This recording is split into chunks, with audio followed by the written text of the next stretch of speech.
آگے کیا فرمایا، آگے سنیے، فرمایا لیکن وہ تو یہ کہتے ہیں کونو ربانیین، لیکن تم ربانی ہو جاؤ. یہ ہے وہ چیز جو مجھے آج اور واضح کرنی ہے. ربانیین، ربانی ہو جاؤ. ربانی کون ہوتے ہیں؟ اب سب کو کہا جا رہا ہے، انبیاء یہ کہتے ہیں ربانی بنو، اللہ والے بنو، اللہ والے بنو.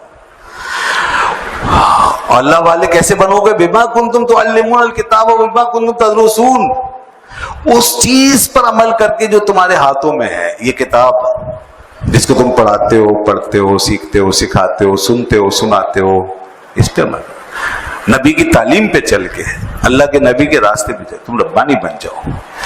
تو اللہ کا نبی ربانی بناتا ہے. ربانی وہ شخص ہے جو کہ اللہ کے قریب ہو گیا، اللہ والا، آسان لفظ میں اللہ والا. لیکن یاد رکھیں کہ جب یہ رب سے منسوب کیا ہے نا ربانی، تو پھر اس کا ذرا ایک بڑے وسیع پرسپیکٹو میں اس مفہوم کو سمجھیے. رب کی شان کو سامنے رکھ کر رب والا، بے شک وہ اللہ والا ہی ہے، مگر اس کے مفہوم میں جائیے تو پوری حقیقت کھلے گی. اور پھر یہ بھی سمجھ لیں کہ یہاں یہ بھی واضح ہو جائے پہلے ہی کہ اللہ والا وہی نہیں ہوتا جو ہم نے سمجھا ہوا ہے. ہم نے تو پتہ نہیں کیا سمجھا ہوا ہے کہ اللہ والے یا اس طرح کے صوفی اور روحانی لوگ وہ ہیں جو تسبیح لے کے بس کسی جنگل میں بیٹھے رہیں بس، اور یا کسی حجرے کے اندر بند ہو جائیں بس. ہم نے یہ سمجھا ہوا ہے نہیں. یا کہ جو اپنے عجیب عجیب حلیے بنا لیں، یا جو وہ تعویذ وابیز بڑے اچھے لکھ کر دے دیں، پھونپھا کریں بیٹھ کے بس. نہیں، یہ نہیں ہے. ربانی ایک بڑا متحرک قسم کی کا تصور ہے. رب کہتے ہیں پالنے والے کو. رب جو کہلاتا ہے، اللہ رب العزت کی شان ہے رب العالمین، پالنے والا. پالنے والا کون ہوتا ہے؟ اس کی تعریف یہ کی گئی کہ جو بالکل ابتدا سے لے کے چلے اور پورے کمال تک پہنچا دے.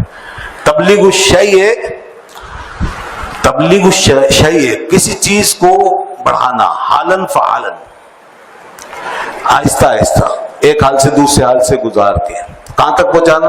الی حد کمال، اس کے حد کمال تک پہنچا دینا، بحسب استعداد الازلی، اس کی استعداد کے مطابق. جیسے یوں سمجھے وہ ہے نا کلی پھول بن گئی، یہ ہے ربوبیت، یہ اس کا فیضان ہے.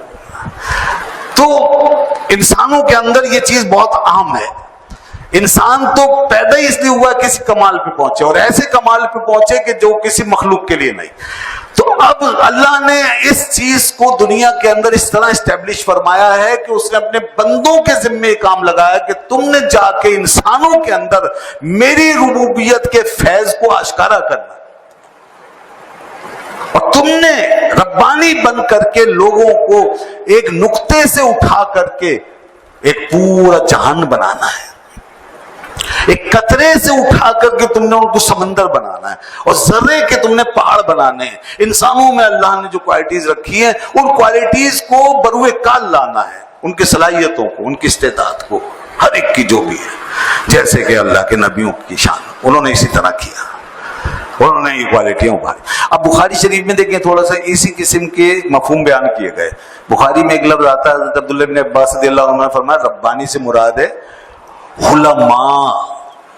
علماء فقہا، حلیم، بردبار اور فقیہ، سمجھدار، یہ ربانی ہوتے ہیں. ظاہر ہے وہی لوگ یہ کام کر سکتے ہیں جس کے اندر علم ہوگا، بردباری ہوگا اور خود سمجھ ہو دین کی، علوم کی، پھر وہ اس لوگوں کو بنائے گا، سنبھالے گا.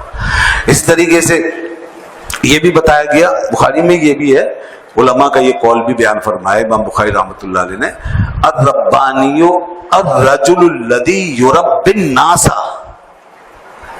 کہ وہ شخص ہوتا ہے ربانی جو لوگوں کی تربیت کرتا ہے، لوگوں کی تربیت کرتا ہے بصغار العلم، علم کی چھوٹی چھوٹی باتوں کے ذریعے سے، قبل کبار ہی، بڑی باتوں سے پہلے، یعنی پہلے چھوٹی چھوٹی باتیں سکھاتا ہے پھر بڑی بڑی باتیں سکھاتا ہے.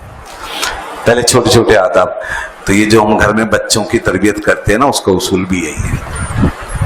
ہر شخص کا فرض ہے یہ کہ بچے کو چھوٹے سے مرحلے سے لے کے، چھوٹے اسکیل سے لے کے بڑے اسکیل پہ کیسے لے جانا ہے، اور ایک چھوٹی بات سے بڑی بات تک کیسے پہنچانا ہے. یہ سب ہمارا، اس سے تعلیم گاہوں میں، اس طرح کہیں بھی روحانی حلقوں میں یہ کام ہر وقت کرنے کا لوگوں کے ساتھ، کہ لوگوں کو کس طرح پرورش کر کے ان کی صلاحیتوں کو پروان چڑھا کے ایک بڑے اسکیل پہ لے جانا ہے. یہ ہے ربانیت.